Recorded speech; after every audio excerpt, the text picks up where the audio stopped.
The boat that felt like the right call on the dealer lot is now sitting in a slip, collecting fouling and being used fewer than 12 days a year. That is not a bad run of luck. That is a documented pattern, and the decision that locked it in happened before the owner ever left the showroom. The marine industry does not lead with depreciation data the way the automotive industry does, and that absence is not accidental. A new boat loses between 10 and 15% of its purchase price in the first year alone, based on Boatshed documented data from over 30,000 transactions across 25 years, and confirmed by depreciation tracking from Boatmart, My Cruiser Life, and Yacht Brokers of Annapolis. By the third year, cumulative value loss on most production powerboats reaches 20 to 30%. By year 5, the documented range is 30 to 40% of the original purchase price gone. Pontoon boats and fishing boats depreciate faster than that average, and Florida Mariner and Boatmart's independently tracked data both confirm resale values dropping approximately 25 to 30% after the first year or two of ownership. On a boat purchased at $250,000, that depreciation curve produces a market value of between $155,000 and $175,000 by year 3. That is a loss of $75,000 to $95,000 on an asset operated an average of 54 days per year, according to NMMA usage data. For a buyer who financed the purchase, that depreciation gap creates a position where what is owed on the loan is materially higher than what the boat can be sold for. The exit becomes expensive before it becomes possible. Brands with documented resale strength, Boston Whaler and Grady White, are consistently among the top performers in independent NADA and JD Power resale tracking. They hold value because proven construction eliminates the failure modes that accelerate depreciation on competing hulls. Pontoon boats and fishing boats do not meet that standard. They absorb the steepest depreciation fastest, and a buyer who financed one of them new during the pandemic surge is working from the weakest possible exit position right now. Buyers who focused on quality construction before choosing size paid less in total across the ownership window, even when they paid more at the dock. Here is what no one calculates before they size up. Every foot of boat length adds systems complexity that does not scale linearly. Power and Motor Yacht documented it directly. Too much boat means too much effort to leave the slip. The shore power cords, the dock lines, the generator check, the weather assessment for a hull with significant windage, and owners who are unwilling to invest that preparation time on a Tuesday evening simply stop using the boat. They have gone a boat too far. The mechanics of that complexity are specific. A 38-foot cruiser with a cabin adds air conditioning, which requires a generator. A generator adds a separate service interval, a separate fuel system, and a separate maintenance schedule. Boat builders and experienced owners report the same conclusion across forum after forum. Every system you add to a boat is a system that can fail, a system that needs annual service, and a system that adds to the friction between the owner and an actual day on the water. The buyer who purchased a 40-foot boat with a fly bridge, twin engines, a generator, and a full electronics package for family day trips out of a protected bay paid for offshore capability they will never need, and is now paying to maintain all of that capability, whether the boat moves or not.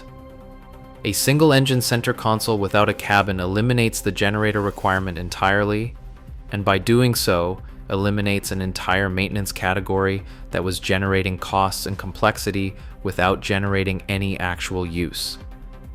This choice eliminates a lot of hidden friction. The experienced owner who sold a 40-foot cruiser and went back to a 28-foot center console did not feel like they downgraded. They felt like they could use the boat on a Tuesday evening without a 2-hour preparation checklist, and they went from 8 days on the water to 32.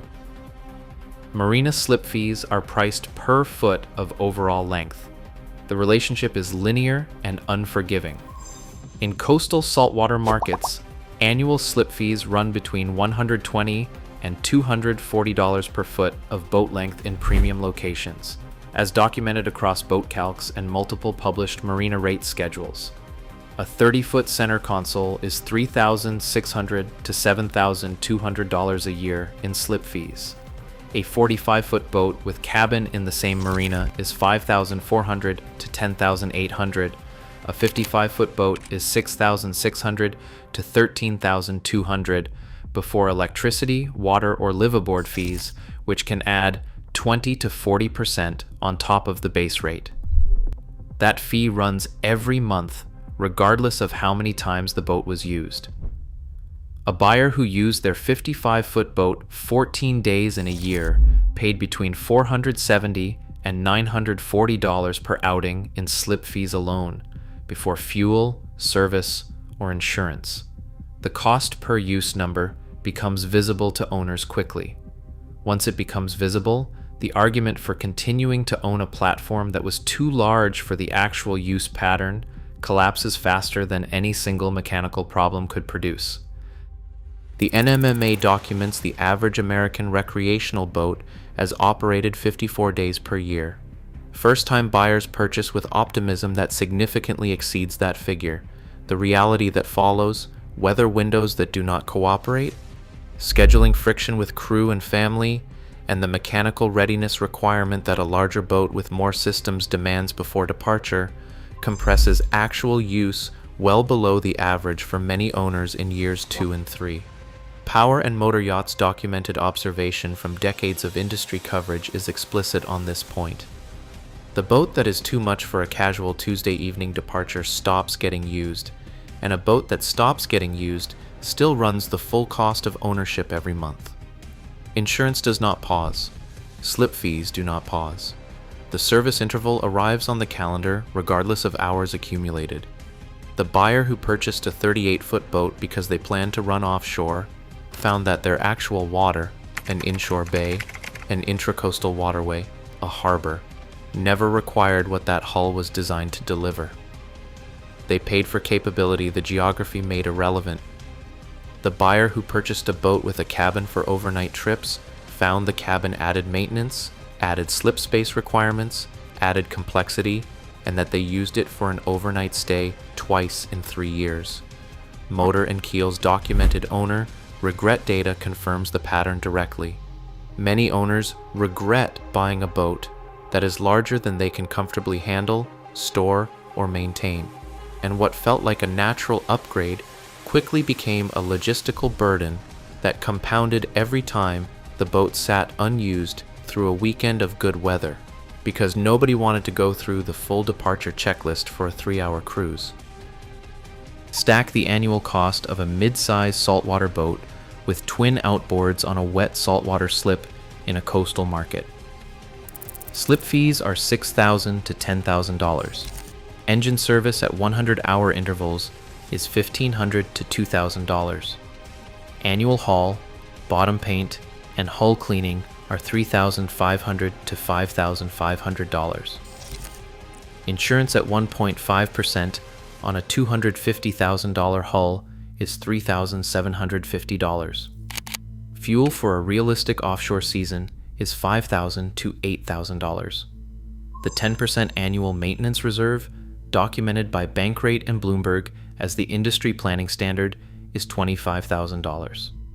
Total is $44,000 to $54,000 per year on a $250,000 saltwater platform run conservatively. On 20 days of actual use, a not unusual figure for a first-time owner in year 2 that equals $2,200 to $2,700 per day on the water before the purchase payment is counted. The buyers who stay in boating are not the ones who got lucky with a trouble-free boat. They are the ones who bought a hull sized exactly for their actual use pattern, priced at a level where the annual cost per day on the water remained acceptable, even when life compressed usage below the original plan. The Hull Truth Forum's documented consensus from experienced owners across thousands of posts is consistent and specific. The least expensive path through boat ownership is buying the right boat the first time, Sized for actual use, not aspirational use. Most buyers do not receive that guidance at the point of sale because a dealer's incentive is to move the boat in inventory. The inspection protocol on any used boat coming out of this exit pipeline is the same. Run a moisture meter across the full hull bottom before any evaluation starts. Pull the ECU diagnostic logs on every fuel-injected engine. The fault history and hour breakdown in that computer are the real service record, not the paper one the seller presents. Factor every deferred maintenance item into the offer before the price conversation begins, and answer one question the dealer will not answer for you. Is this platform sized for the water you actually have access to and the days you will realistically use it? That question, more than any other single variable, determines whether you are still on the water in 3 years or listing your boat in the same brokerage pipeline where you found it at a price that does not cover what you paid.